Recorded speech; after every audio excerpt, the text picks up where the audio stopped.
सदा जवान बने रहे श्री कृष्ण। भगवान कृष्ण का जन्म मथुरा में हुआ था। उनका बचपन गोकुल, वृंदावन, नंदगांव, बरसाना आदि जगहों पर बीता।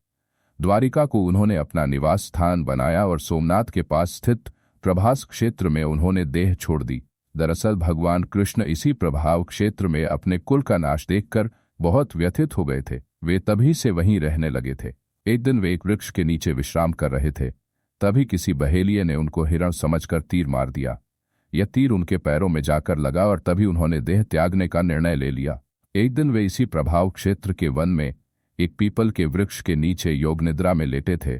तभी जरा नामक एक बहेलिये ने भूलवश उन्हें हिरण समझकर विषयुक्त बाण चला दिया, जो उनके पैर के तलुए में जाकर लगा और भगवान श्री कृष्ण ने इसी को बहाना बनाकर देह त्याग दी।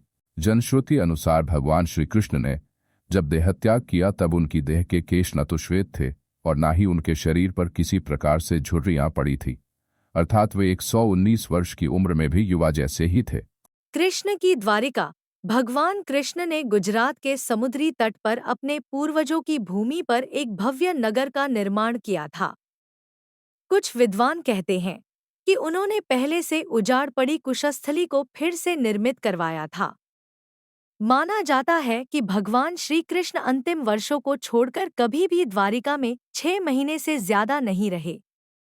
जो भी हो, श्री कृष्ण की इस नगरी को विश्वकर्मा और मैदानव ने मिलकर बनाया था। विश्वकर्मा देवताओं के और मैदानव असुरों के इंजीनियर थे।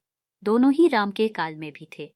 इतिहासकार मानते हैं कि द्वारिका जल में डूबने से पहले नष्ट की गई थी। किसने नष्ट किया होगा द्वारिका को, यह सवाल अभी भी बना हुआ है। हालांकि समुद्र के भीतर द्वारिका के अवशेष ढूंढ लिए गए हैं।